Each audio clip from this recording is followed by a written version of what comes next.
dipersembahkan oleh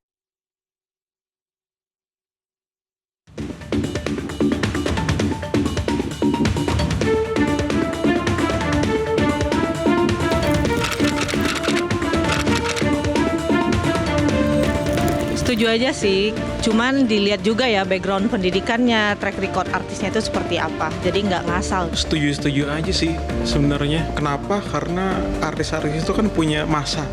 Nah, dia bisa nge-influence tuh dari situ. Kalau menurut saya sih kurang ya.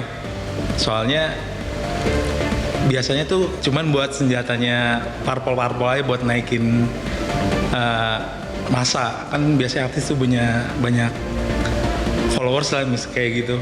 Mau artis atau enggak, pada akhirnya kan yang dipertanyakan adalah kapabilitasnya mereka dalam memberikan kontribusi untuk masyarakat sebagai wakil rakyat gitu. Jadi mau artis atau enggak ya sebenarnya boleh-boleh aja sih. Betul sekali. Itu. Makanya saya kurang setuju sih. Soalnya yang udah-udah sih kayak nggak berpengaruh apa-apa ya. Iya, modal tenar, cuman mungkin ada sebagian yang paham politik. Kalau modal tenar sih enggak, tapi itu bisa jadi salah satu faktor yang menguntungkan untuk para parpol supaya menggait massa dan menambahkan suara untuk parpol-parpol. Modal ketenaran itu kan mungkin bisa jadi poin plus yang mungkin dimanfaatkan oleh para partainya untuk menjadi vote getters gitu kan. Tapi menurut saya untuk di era digitalisasi seperti sekarang ini, masyarakat udah cukup pintar lah untuk menentukan siapa yang memang berkualitas gitu.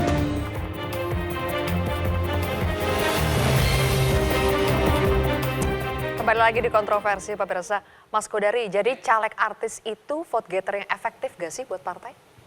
Kalau bicara untuk meningkatkan suara partai, menurut saya sih enggak ya. Kalau dari pengalaman-pengalaman saya melihat data-data yang ada, biasanya yang bisa mendongkrak suara partai itu adalah tokoh lokal. Nah, tokoh lokal itu misalnya bupati ya, petahana, atau gubernur petahana. Kenapa mereka bisa mendongkrak suara? Karena memang mereka dikenal dan sudah dipilih oleh warganya. Incumbent. Gitu. Dan asosiasinya memang dengan politik gitu. Nah, kalau teman-teman artis ini kan ditonton begitu ya, tetapi kan tidak dicoblos. Seperti misalnya bupati, wali kota, atau gubernur begitu. Yang kedua, memang harus diakui bahwa bupati, wali kota, gubernur mereka memiliki sumber daya untuk bisa dimobilisasi gitu. Nah, itu sesuatu yang rasa-rasanya teman-teman artis itu tidak sampai ke sana gitu. Jadi kalau ada kegiatan mereka yang memfasilitasi, ada acara mereka punya organisasi yang kemudian bisa digerakkan untuk memperkuat acara tersebut. Pengumpul massa. Nah, dalam konteks sekarang ini saya melihat memang artis itu sering dipakai untuk pengumpul massa atau untuk meramaikan suasana. Dan terus terang saya pribadi ketemu dengan teman-teman di partai politik, memang suasananya menjadi jauh lebih meriah ketika ada teman-teman artis ya. Misalnya partai yang saya nggak usah sebut nama ya, tapi warnanya biru inisial PAN ya, saya nggak sebut partai ya.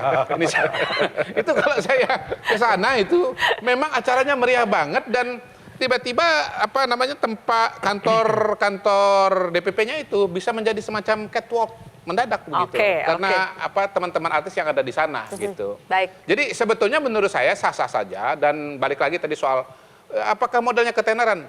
Iya. Nah, sebetulnya orang harus paham bahwa untuk menjadi caleg dan terpilih itu ada dua modal secara garis besar. Pertama modal sosial, yang kedua modal finansial.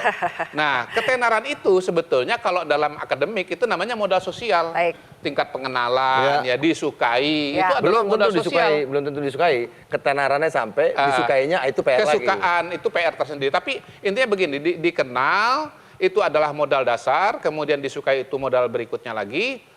Tapi umumnya kan artis disukai ya. Kalau nggak disukai kan dia nggak jadi artis gitu. Ya misalnya siapa yang nggak suka dengan Ramzy gitu kan? Siapa yang nggak suka dengan Narji? Banyak. Iya.